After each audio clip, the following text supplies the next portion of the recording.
Y does all happen to me? Sounds familiar? हमेशा मेरे साथ ही ऐसा क्यों होता है? The world is against me, life is unfair to me. मैं ही क्यों, मेरे साथ ही बुरा क्यों होता है? Why why why? हम सबके दिमाग में ये क्वेश्चंस आते हैं। Now the point is it a bad luck?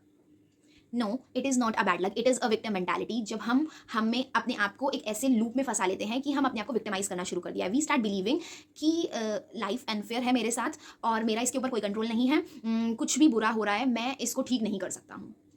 ऐसी मेंटालिटी में जब हम धीरे धीरे फंसने लगते हैं, this is called victim mentality. तो कैसे मैं इसको पहचान सकती हूँ? हम कंटिन्यूसली ऐसे ही थॉट्स जब हमें आ रहे हैं, कंटिन्यूसली हम यही सोच रहे हैं कि मेरे साथ बुरा हो रहा है, मैं इस चीज़ में फंस चुका हूँ, या सब कुछ बुरा ही हो रहा है, या बुरा ही होगा, अब इसी तरीके से होंगी चीज़ें। ऐसे ऐसे थॉट्स जब हम पालने लगते हैं ना अपने दिमाग में, तो ये विक्टिम मेंटालिटी का ही एक साइन है।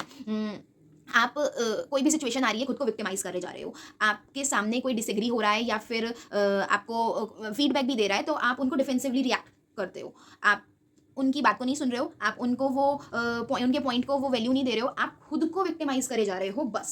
This is called victim mentality.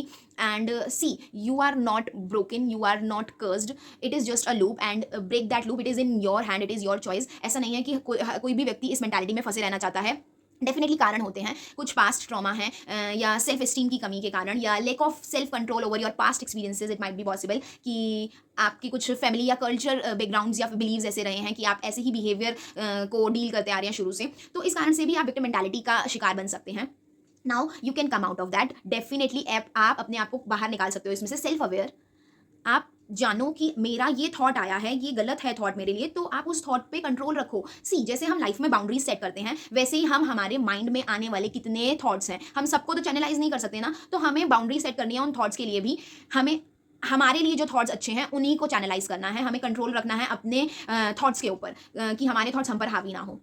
And अगर ज़्यादा दिक्कत है, आपको लग रहा है I am stuck in that, you can take help. आप थेरेपिस्ट से बात कर सकते हैं, दोस्तों से बात करो, अपने पॉइंट्स को शेयर करो, सिर्फ विक्टिमाइज मत करो खुद को, दूसरों की बातों को सुनो। और and first of all take responsibility, अपनी पर्सनल स्टफ्स की रिस्पॉन्सिबिलिटी लो। हम ना ऐसी सिचुएशन में, विक्टिम मेंटालिटी वाली सिचुएशन में, उन चीज़ों की रिस्पॉन्सिबिलिटी ही नहीं लेते हैं। तो take that responsibility in your hand and don't be a victim, just be a victor. You can do anything and everything, just be confident.